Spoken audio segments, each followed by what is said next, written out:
Ollie was walking down the street. This was over on 25th Street. And he was just minding his own business. He was going to go have lunch. Excuse me. And all of a sudden, I don't know, he could sort of tell something was weird was happening. Couldn't quite put his finger on it. This is all just an instantaneous kind of a feeling, by the way. And then he saw a little bit of a shadow. And then he remembers just seeing red. And then he was unconscious. When he woke up a few minutes later, he was covered in what appeared to be tomato sauce. Well, mushed up tomato anyway. He said, "Oh, what happened? What?" He looked around him, and there was just tomato mush all over the sidewalk.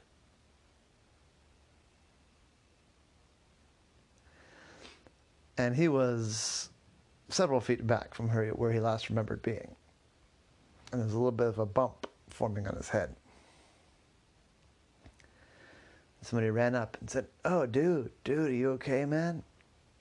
He said, "Yeah, I think so, but I'm not, what happened though? I don't remember what happened." He said, "Dude, you were just barely not hit by that giant tomato, man, and then when it burst as it fell, it like shoved you way back and you banged your head on the side of that building, on that side of that house." I said, "Oh, that explains a little bit." So wait, it was a giant tomato? I said, "Yeah, man, I wasn't really looking until I heard the noise, but look at it. I mean, I saw the very end of it falling, and it was definitely a giant tomato. I mean, it doesn't make any sense, but that's what I saw. And now look, there's like tomato bits everywhere." I looked around and there were tomato bits everywhere. There was skin and seeds and flesh and juice. I was trying to... Yeah, the little green part too, yeah. Although that little green part was large.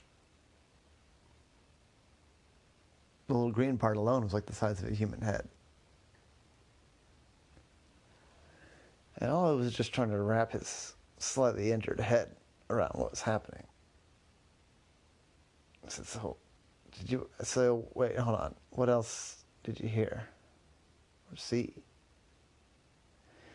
He said, "Well, I mean, like, just after it happened. Like, I saw you, and I saw the tomato. Like, I saw the tomato right as it started to hit the ground, so I really saw it burst. It was wild. It was weird, man. But then I heard a bunch of shouting. I couldn't tell, but there wasn't like anybody on the street shouting. I couldn't tell where the shouting was from. And then yeah, man, I kind of ran over to see if you were all right. Nobody else got hit, I don't think." I said, "How long was I out?" I said, "Oh, no, like less than a minute. Less than a minute." So that's good. Maybe I was just stunned. I said, "Yeah, it could be. I'm not like a doctor, but I can call 911 if you need it." I said, "No, I'm okay. I don't feel weird. I actually was headed to lunch, and I was going to have lunch with a friend of mine who's a nurse. So I'll just ask them to like take a look at me." I said, "Groovy, man. Does your phone still work?" I said, "Why would my phone not work?" "Well, you got hit by a giant tomato, man. I don't know. You should check." I took a look at his phone, which was in his bag, and it did still work. He texted his friend and said, "Running a few minutes late, got hit by a giant tomato. We'll explain later." Ollie was perplexed and confused. And he realized, basically, that a mystery had fallen literally on his head. So he got out his notepad, which was now smeared with tomato juice. Now it's kind of annoying. He started writing down some details. He wrote down the address and the date and the time and some observations. And he had a little Ziploc bag in his bag. And so he scooped up some tomato guts and zipped it up into the bag to analyze later. It certainly smelled like tomatoes. Ollie ventured a quick taste, and it tasted like tomatoes. Although he didn't want to eat, smushed tomato off the street, certainly.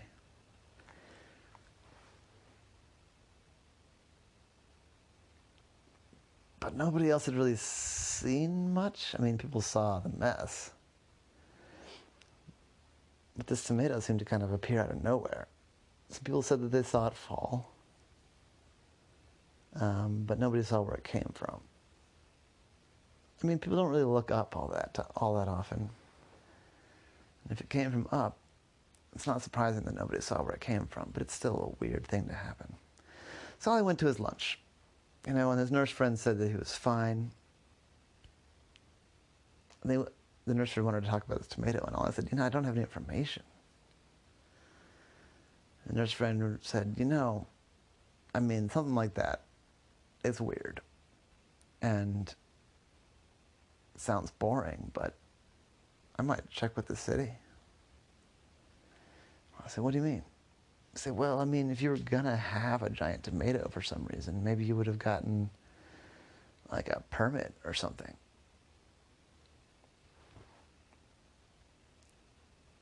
Like if you were doing a demonstration or something with it. If you were presenting it as like a prize, you might have to have a public assembly permit or something. And I thought about that. I said, all right, that's an idea. Yeah, I got nothing, so I might as well look up on that. So after lunch, Ollie went downtown. You could do it from your computer, but he wanted to go downtown. It would save a little bit of time because he was going to have to hop from department to department.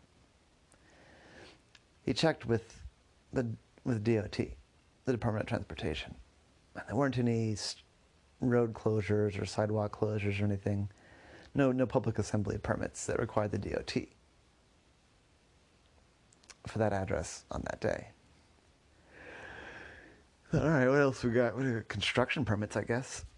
And so we went over to the building permits office, and they checked and said, yeah, no, there's a permit on that house for some plumbing work, but it's minor. It's like upgrading a toilet. And yeah, it looks like they got out the permit 2 weeks ago, and they haven't done the inspection yet. So there's not a lot there, but that's all I got. I said, all right. I thought about who else gives permits. The clerk said, well, it could be a filming permit. I said, what? He said, yeah, you got to get a special permit if you want to film on location. It's a really easy permit to get because the city wants to encourage people to film movies and TV shows here. But you do still have to get a permit anytime you're going to be filming a public right-of-way.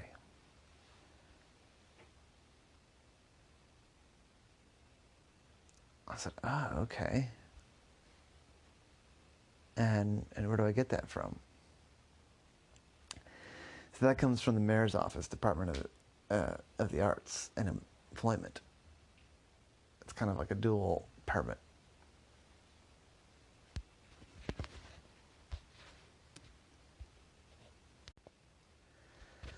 So I went over to that office. It's just across the way from the office building he was in anyway, so that was no problem. And there he got an answer. Because there was indeed a permit to film a movie scene there. At that address. The exact address Ollie had written down as the house right in the middle of the houses where the tomato hit. The permit didn't say much, though. It had a contact name, and it had a film name, a date and a time, and all that stuff. But it didn't say, and there's a giant tomato or anything useful like that. But what it did say was rooftop shot. The movie was called The Great Gardener. And I thought, well, that's kind of related. There's got to be a good gardener to get a tomato that big. Maybe that's what's going on. So Ollie headed back up with a copy of the permit in hand. He could have knocked on the door, but he decided to do a little snooping first, because the permit had said rooftop shot. Rooftop shot. So he very quickly and very quietly just climbed up the side of the building, because he's an octopus and he can do things like that. Handy to be an octopus when you need to climb. The brick was kind of hot, because it was the afternoon and it's a south-facing wall, but nonetheless, he was able to get up there. Up top, there wasn't much, though. There was a door leading up to the roof from the building, and there was some stuff lying around in the building on the roof. There was a couple of chairs that were turned over. There were some extension cords leading up, like through the bottom of the door. And there was some kind of weird metal contraption that was bolted to the front of the roof, like the front wall of the building, but on the roof side. I looked around, and then I looked more closely at the weird metal thing. And upon looking more closely, I noticed that there was some dried up tomato goo on it. He said, huh. Did the tomato come from up here? Then he went around and looked around back.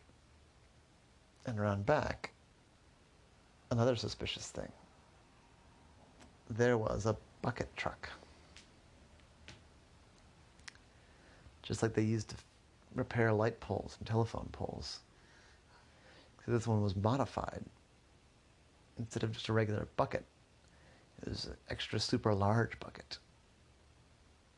And I began to see a strange occurrence taking shape. He was feeling bold. Maybe it was the head wound, maybe it was the fact that he still smelled like tomatoes. But he walked right up to that door, and turned the knob, and it opened. After all, who locks the door to their roof? Well, they didn't anyway. They followed the extension cord. It went down to the third floor, which didn't really have anything in it. Empty and all torn up. So he followed it down the hallway, and it went down to the stairs, down to the second floor. There's a door at the top of the stairs, but the extension cord went through the door. And Ollie was hoping maybe this one's not locked either. And he turned the doorknob, and it wasn't locked either. So he just walked right down the stairs, and there it was, a finished space. And he walked right down into a group of people with cameras and microphones and scripts, all just doing various things to get ready. And nobody even really noticed him at first. He sort of coughed. He said, ahem, excuse me. And every head turned. He said, who are you? Why are you in the house? I said, well, you're not going to like this, but I'm here about the tomato. Everybody got quiet and looked at this one dude in the corner. So I looked at him too. My name's Ollie the Octopus. I'm a private eye. And I'd like to know about the tomato. I just looked him square in the eye, didn't say anything else, and just stared. The guy started to stammer. He's like, I don't know anything about a tomato. Something happened with the tomato?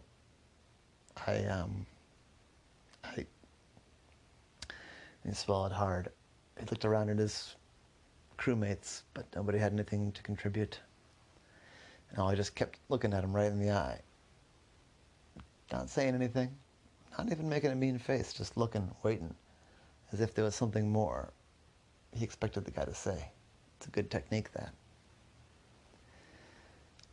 And the awkwardness was too much for the guy. So he started talking again. He said, well, okay, so the tomato, it was an accident. uh, uh, it's really, it's actually a big problem because it was really hard to get a tomato that big, and we don't have another one, and so we're trying to figure that out. And that's not why you don't care about our movie. You want to know about the tomato, and Ollie at this point was just going to let him talk, because when somebody's just word vomiting like that in a mystery, you let him talk.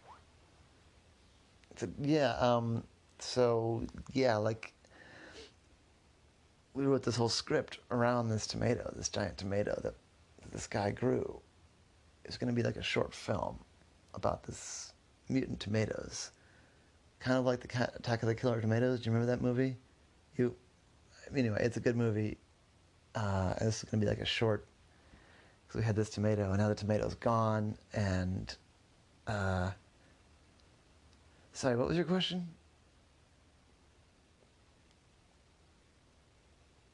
I only tried to wait another couple of seconds to see if the guy kept talking, but he didn't. And I said, here's the thing. Your tomato, it hit me. Knocked me over and banged me into a wall. And I got a big bump on my head. Lost about, I don't know. I was unconscious for about a minute. And the guy just sort of took a big breath out and just looked guilty. I said, oh man, I'm so sorry. We're horribly embarrassed. I mean, that we thought the rig that we had up there was going to hold the tomatoes securely. We were sure of it. But then we got this big, crazy gust of wind. And as soon as I started to feel the wind, I knew that it was something bad was going to happen. And I looked and I watched this as the tomatoes started to go over, but it was so heavy. There's nothing I could do. It happened in like slow motion.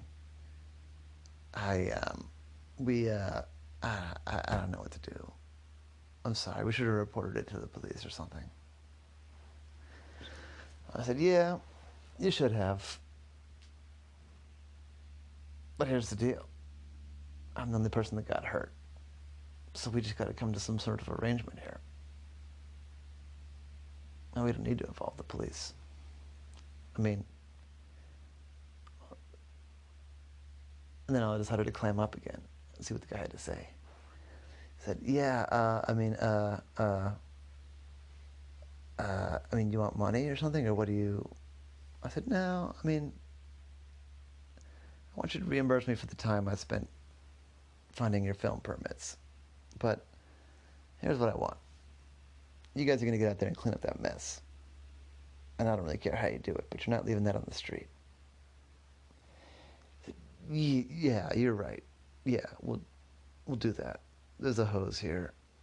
We've got some buckets. I don't know. Yeah, we'll clean it up. So that's my main thing. But what are we going to do about this bump on my head? I said, please don't sue, man. We don't have any money. Not enough money to get sued anyway. I mean, if you need to go to a doctor, we'll pay for it, I guess. Geez, I don't know, man. Do you want to be in a movie? I said, I'm listening. I said, well, and the other actors, other people in the crew were looking at him now. I said, I mean, we're going to have to rewrite this script because we don't have this giant tomato anymore. We have the funding for the movie. We could write in a part for you if you don't, sue us. I thought about it for a second, and he'd done a lot of things in his life, but he'd never been in a movie. He thought, when life gives you lemons, you make lemonade. When life gives you giant tomatoes, maybe make a shot at becoming a famous actor. So I said, all right, deal. You write me into a movie and you pay me at scale. And I won't sue you or come after you about the tomato accident. And so they rewrote the script. And with all his help, actually, they were able to make kind of a fake giant tomato. They couldn't use the same shots, because before they were going to do really tight shots on the tomato, because they had a real tomato. So they had to kind of back out and make it harder to see the tomato, but they still made it work. It was this crazy, weird sci-fi short film. As it turns out, having a giant tomato is good for a weird sci-fi short film, and having a talking octopus is also pretty great for a weird talking sci-fi short film. And so they worked it together, and it was awesome. And it went viral on the internet, and Ollie the octopus was all of a sudden famous, not just as a detective, but as an actor. And that was the case of Ollie and the giant tomato.